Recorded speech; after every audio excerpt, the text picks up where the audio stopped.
আসসালামু আলাইকুম সুপ্রিয় দর্শক, আমি শাকিল আর আপনারা দেখছেন বিশ্ব বাংলা কৃষি। সর্বদা কৃষকের পাশে থাকি। সুপ্রিয় দর্শক, আপনার মরিচ গাছে প্রচুর পরিমাণে মরিচ ধরাতে চান, তাহলে এই ভিডিওটি আপনারই জন্য।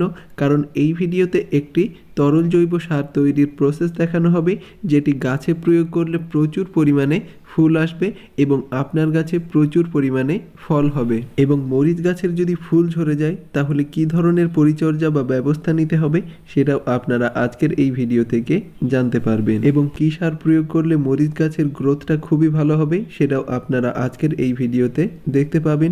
এজন্য অবশ্যই ভিডিওটি শেষ পর্যন্ত দেখবেন।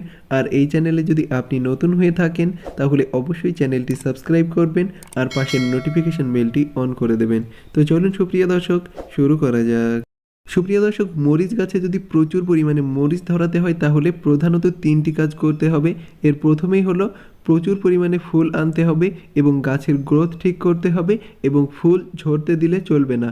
এই 3টি দিক যদি লক্ষ্য করা যায় তাহলে গাছে প্রচুর পরিমাণে মরিচ হবে এবং রোগ পোকার আক্রমণ থেকে আপনার গাছকে প্রোটেক্ট করতে হবে, সেটাও আপনারা এই ভিডিও থেকে জানতে পারবেন। সুপ্রিয় দর্শক, প্রথমত এই গাছে সার প্রয়োগ করব প্রচুর পরিমাণে ফুল ফল পাওয়ার জন্য এবং সার কিভাবে প্রস্তুত করতে হবে সেটাও আপনারা বিস্তারিত জানতে পারবেন এই ভিডিওর মধ্য থেকে। ধৈর্য ধরে ভিডিওটি শেষ পর্যন্ত দেখুন।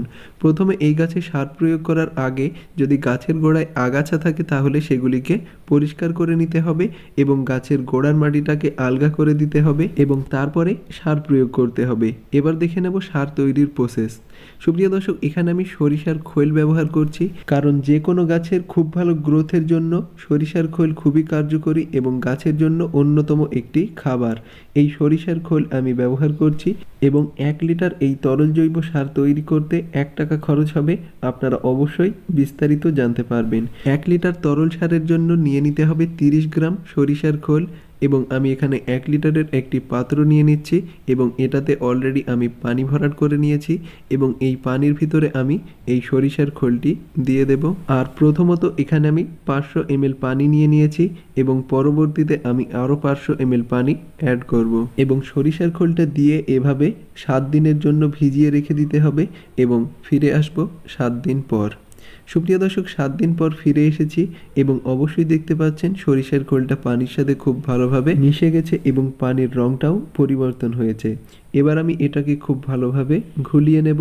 এটা ঘুলিয়ে নিতে হবে পানির সাথে খুব ভালোভাবে এবং ঘোলানোর পর এটাতে আর কয়েকটি উপাদান প্রয়োগ করতে হবে, তাহলে গাছে প্রচুর পরিমাণে ফুল আসবে। এবং এটাতে আমি হাফ চা চামচ এনপিকে সার প্রয়োগ করব। আপনারা যে কোনো এনপিকে সার প্রয়োগ করতে পারেন।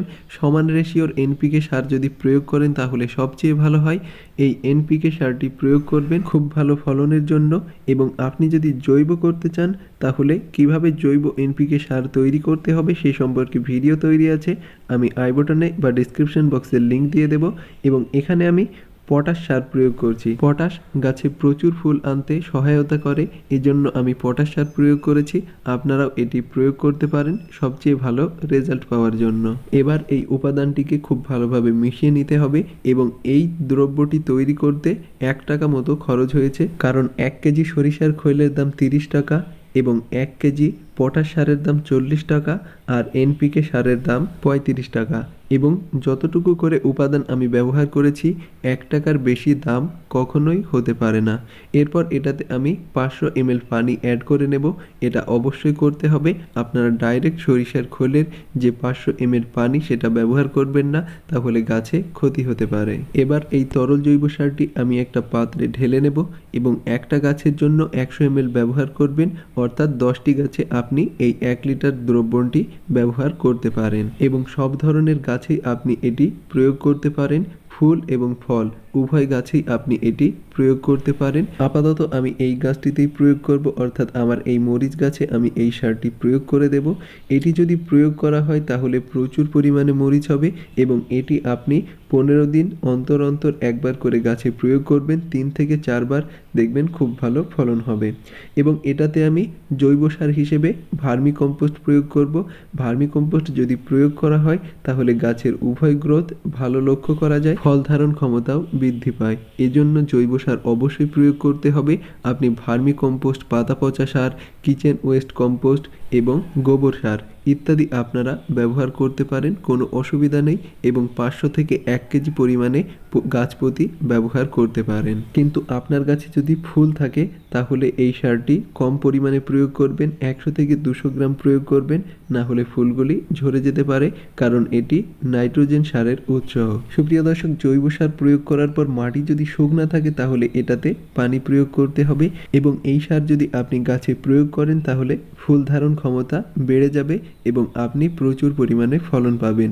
আর যদি গাছের গ্রোথ খুব বেশি লক্ষ্য করেন তাহলে অবশ্যই এই গাছে পিজিআর অর্থাৎ প্ল্যান্ট গ্রোথ রেগুলেটর আপনারা ব্যবহার করতে পারেন, যে কোনো পিজিআর আপনারা ব্যবহার করতে পারেন।